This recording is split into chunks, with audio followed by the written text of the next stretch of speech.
कर्ण पिशाचनी वह विद्या है जिसके सिद्ध होने पर तुम किसी के भी मन की बात को जान सकते हो। वहीं दूसरी ओर त्राटक के द्वारा तुम सम्मोहन पैदा करके भी किसी के भी दिमाग को काबू कर सकते हो। लेकिन ध्यान रखना,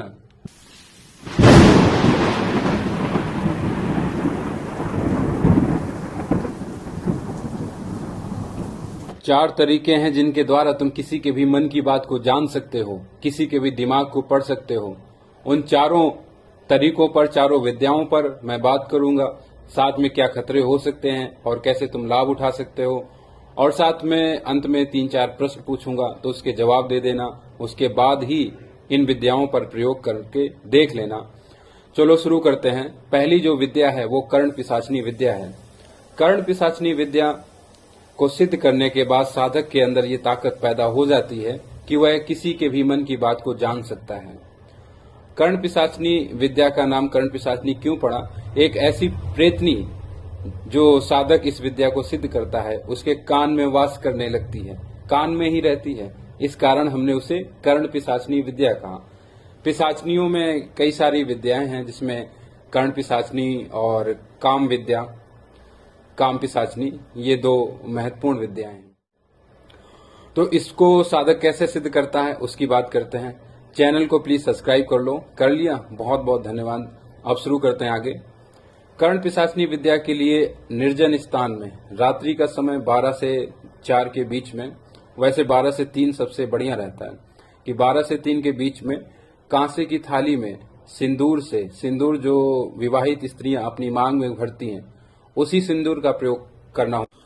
तो कांसे की थाली में लाल सिंदूर से त्रिशूल बनाकर, साथ में कुछ दीपक जलाकर रात्रि में 12 से 3 के बीच में निर्जन स्थान में बैठना होता है, जहां तुम 1100 बार कर्ण पिशाचनी मंत्र का उच्चारण करते हो। और साथ में 11 दिन तक ये प्रयोग करना होता है, और 11 दिन तक आपको जो है काले वस्त्रों को धारण करना पड़ता है। अब जब साधक वशीकरण पास मंत्रों के द्वारा किसी एक प्रेतनी का स्वामी बन जाता है, तो फिर सामने बैठे हुए व्यक्ति के क्या मन में चल रहा है, उन चीजों को वह प्रेतनी जान लेती है, और वह प्रेतनी साधक के कान में जाकर बता देती है।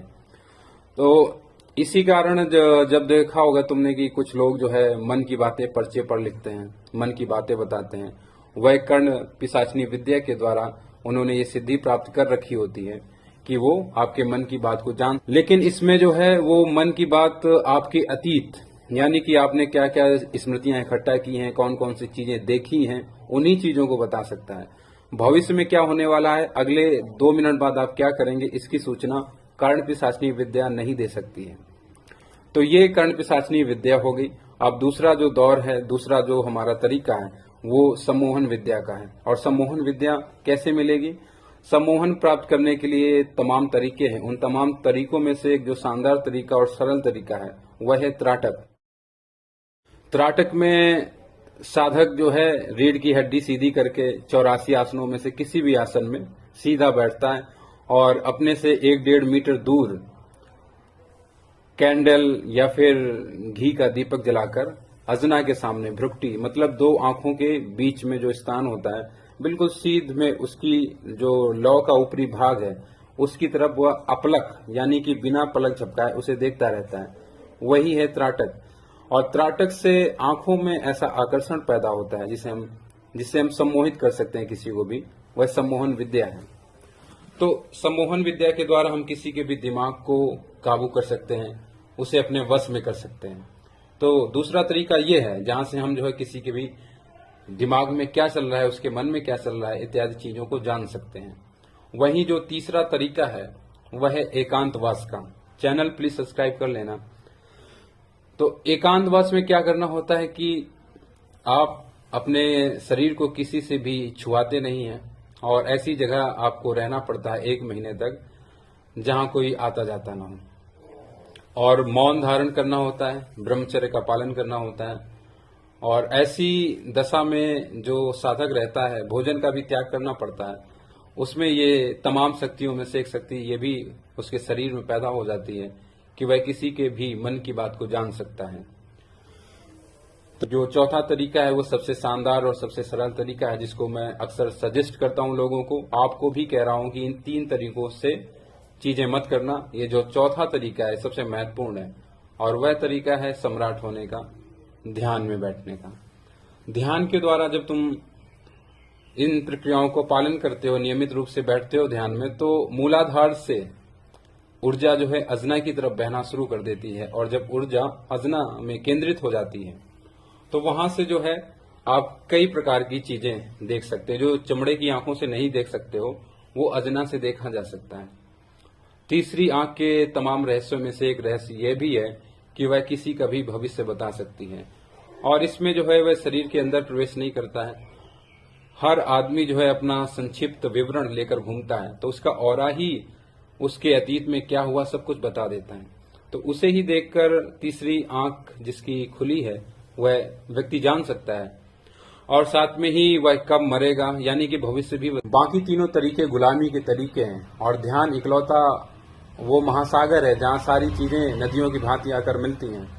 तो मैं जिसे सर्वश्रेष्ठ मानता हूं वह ध्यान का रास्ता है। तुम ध्यान में बैठकर तमाम चीजों को पा सकते हो, और तीनों तरीके जो पहले के थे वो गुलामी के थे। कहीं तुम पिशाच के गुलामी करोगे, खुद के मन में इतना कचरा है, दूसरे के दिमागों को झांक कर पढ़ोगे, तो वो चीजें आपको और ज्यादा गुलाम बनाती हैं। लेकिन ध्यान में आप जो है किसी के दिमाग में प्रवेश नहीं करते हैं, आप जो है उसके ऑरा से ही सारी चीजें जान लेते हैं। तो ये सबसे सुलभ, सरल और सबसे सर्वश्रेष्ठ तरीका है। लेकिन साथ में एक दो बातें और पूछ लेना बेहतर होगा तुमसे। राम जानते हैं कि रावण की नाभि में अमृत है, उसे सुखाकर उसका वध किया जा सकता है, लेकिन वो अस्तित्व के खिलाफ नहीं जाते हैं। वो प्रतीक्षा करते हैं कि विभीषण आएगा और वो बताएंगे कि रावण की नाभि में अमृत है, उसे कैसे सुखाना है और फिर उसका कैसे वध करना है।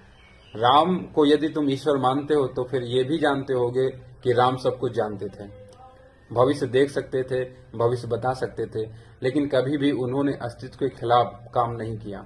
कृष्ण जानते थे कुरुक्षेत्र में कौन जीतेगा, लेकिन एक बार भी अर्जुन से नहीं कहा कि तुम युद्ध जीतोगे, और न ही किसी को बुलाकर उसके मन की बात बताई।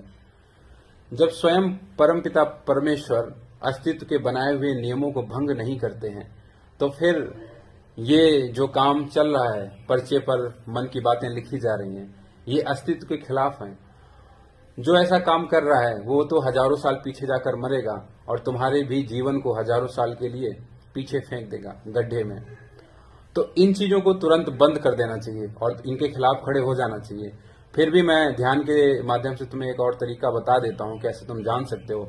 और भिखारियों की भांति दुकान मत खोल देना जब ये तुम्हारे अंदर ताकत पैदा हो, तब इसका एक बार दो बार प्रयोग करके देख लेना, और इसके बाद इन रास्तों को छोड़ देना। ध्यान के गहरे स्तरों को छूना है, दूसरे आयामों को जानना है, तो भिखारियों के रास्ते को छोड़ना पड़ेगा, सम्राट के रास्ते को चुनना पड़ेगा। तुम जब भी मंत्र जपोगे, पूजा करोगे या ध्यान करोगे, तो अस्तित्व तुम्हें भीख देता है, और उस भीख को जो इंकार कर देता है वही बुद्ध, महावीर, रामकृष्ण, कृष्ण और राम बन जाता है। तो तुमको भी यदि करोगे तो भीख मिलेगी, यदि तुम इससे इंकार कर दोगे तो फिर सम्राट होने की ओर बढ़ना शुरू कर दोगे। क्योंकि परमपिता जब अस्तित्व के खिलाफ नहीं खड़े हैं, तो फिर हम अस्तित्व के खिलाफ क्यों खड़े हों? ये तो तमाशबीनों का काम है, जादूगरों का काम है, अय्यारों का काम है, और ये शोभा नहीं देता है ध्यानी लोगों को। जिन्होंने ध्यान के उच्चतम शिखरों को छुआ है वह भी जानते थे। बुद्ध 6 महीने पहले बताते हैं कि उनकी मृत्यु कब होगी, महावीर बताते हैं उनकी मृत्यु कब होगी। तो वो सब जानते थे, वो चाहते तो सबको ये बताते, सबके साथ में ये दुकान खोलकर बैठते, लेकिन उन्होंने जागृति को प्राथमिकता दी, और लोगों को जागृत करना उनका परम उद्देश्य रहा है। तो आप इस पर प्रयोग करके देख लेना। ध्यान की ताकत से जब ये शक्ति उत्पन्न हो तो एक बार प्रयोग करके देखना और इसके बाद छोड़ देना।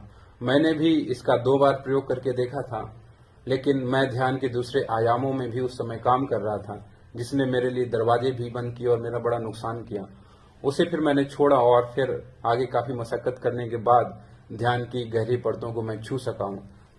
तो तीसरी आंख के संदर्भ में तीसरी आंख के जो तमाम रहस्य हैं उनको आगे उजागर करूंगा। ये कर्ण पिशाचनी विद्या, सम्मोहन और एकांतवास और ध्यान, इन 4 तरीकों की मैंने बात कर ली है।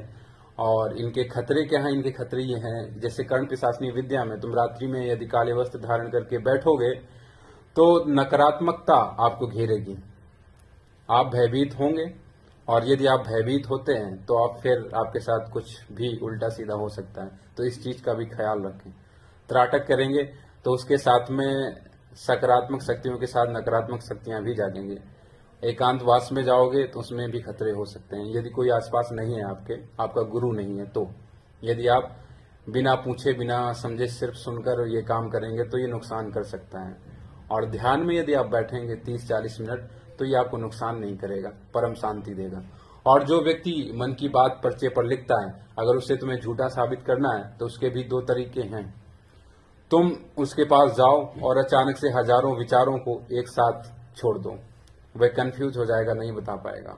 और दूसरा तरीका है कि तुम 15-20 दिन 1 महीने ध्यान करो, अपने मन को शांत करो और उसके सामने बैठो और बैठकर अपने दिमाग को एकदम से शांत कर दो, खाली कर दो, विचार शून्य कर दो। ऐसी अवस्था में जब तुम्हारे अंदर कोई विचार नहीं होगा तब भी वह विद्याएं काम नहीं करेंगी और वह झूठा साबित हो जाएगा। तो चैनल को सब्सक्राइब कर लेना। बहुत बहुत धन्यवाद।